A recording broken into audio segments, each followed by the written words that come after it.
Oh, hey, Cam. What's up, AJ? Welcome to Tireside Chats with The Real GP. Back in the day, John Dowd used to train on a 125 two-stroke during the week, and then he'd race the outdoor nationals on the weekend on a big bore four-stroke. More recently, Brian Deegan put Hayden on a 125 two-stroke for part of his amateur career. In the current state of motocross, how valid of a training program do you think it is to train on a two-stroke and then race a four-stroke? Is it effective? Why or why not? Thanks. Real GP. Does he have a teleprompter? I want to use a teleprompter, first of all.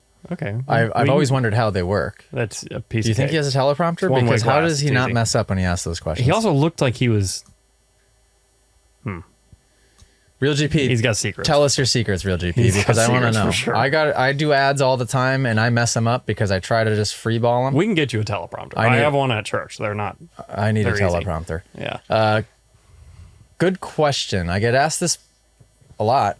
I get asked the 250 versus 450 question quite frequently. I want to do this so you can see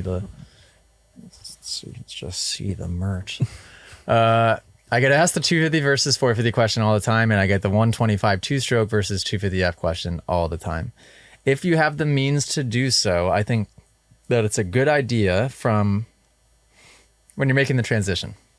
So age 13, 14, 15, maybe 16 to be on the 125, because it is such a it's just a way more difficult bike to ride. You have to be in the perfect gear at all times. You have to carry momentum like crazy, because if you don't, you'll literally have to downshift midway through a corner, where on a 250F, you don't have to do that. The one thing the two-stroke will do, though, on occasion, if you don't have the right trainer or right person working with you, is it can create a clutch abuser, definitely. But it's good to ride both the two-stroke and the four-stroke, because you start to learn, okay, which situations do I need my clutch in, which do I not? What gear can I get away with riding in? What does momentum through a corner actually look like? Because on the two-stroke, you'll need to have it. On the four-stroke, you really can just get away with murder.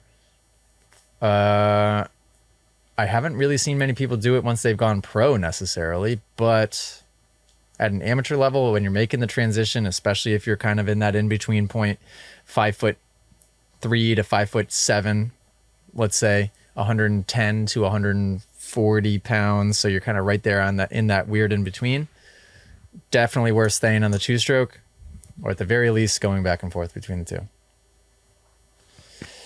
For me, I love riding that bike, my straight rhythm bike, on some tracks, and I hate it on others. I hated it at Bogey Brothers. Really? Mm-hmm. I didn't like riding that bike there at all. Because you nose case the quad. There's just certain tracks where it's just not as fun for some reason. But I guess that's the same for 250s and 450s also. There's some tracks I ride where I just want a specific bike. I don't know if you said this. Did you go from an 85 to a 125 to a 250? Oh, no, good question. So I went from an 85 to a Super Mini and bounced back and forth between 85s and Super Minis. In fact, in the transition up from 50s to 85s, at least my dad told me the story, and I think it's true. There was one race I showed up at Southwick and tried to do the 50 class, 65A, and 85B. And they said no. What? Why? Because I couldn't do all three. Why? I don't know. That's dumb. Because I was 7. I think I was 7, about to turn 8 when I got my first 85. So I was on all three for like a few weeks or a month. That's a lot. Then for I a was 50. 65 and 85 for a while. That's a tough jump. Then I was probably just 85 and Super Mini for a little bit. Still difficult. And then my dad bought me Dave Drake's Kawasaki 125. I think it was a 2005 because I was on Cowie. The worst bike of all time. So shout out Dave Drake's from the Collective Experience. I hated your bike. And he tells me that he says he loved it. Wow. So I feel bad, but it was horrible. So I rode that in one race. I think I went to Winchester, raced it one time, and then got a Cowie 250F and never looked back. So basically I went straight to 250Fs. Wow. Yeah. And honestly, it worked out well for me. Yeah. I'm a smooth rider, right? I think if anything, the 125 sometimes can instill bad habits in just making you think that you need the clutch more than what you do.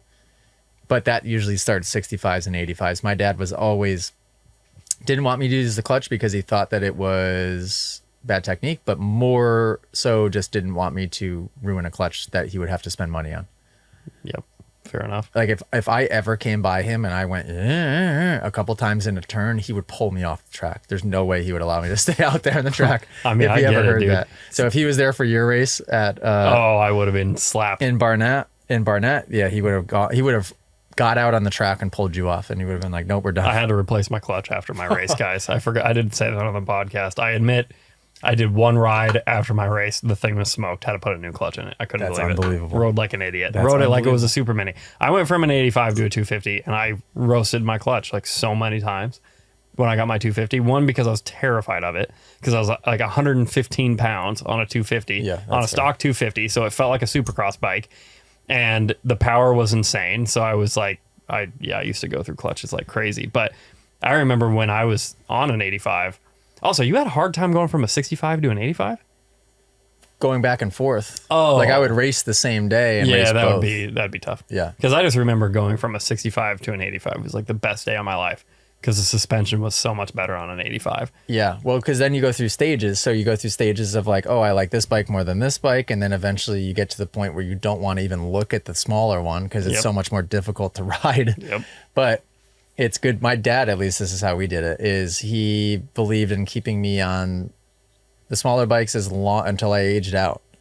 Interesting. And I was, you asked Dave Drakes, I was 5'10", size 10 boot, 145 pounds on a super mini.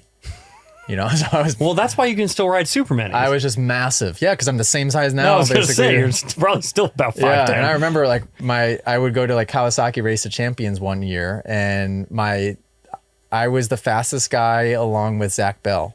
Do you remember Zach Bell? I do. And Rings a Zach bell. Bell was also on a Cowie Pun at the time, intended. I think, and he was like 5'2". He was so small, probably weighed 75 pounds, and also had a factory bike. And I was just on my bike at twice his weight trying to keep up with him. And I remember riding really well that weekend, but Jeez. it was just so difficult because I was massive. That's crazy. Massive. That's crazy. Real GP, good question. Let us know. Let us know your secrets. Do you have a teleprompter, or He's got some system. how many takes do these things take? How Post-it many notes. takes?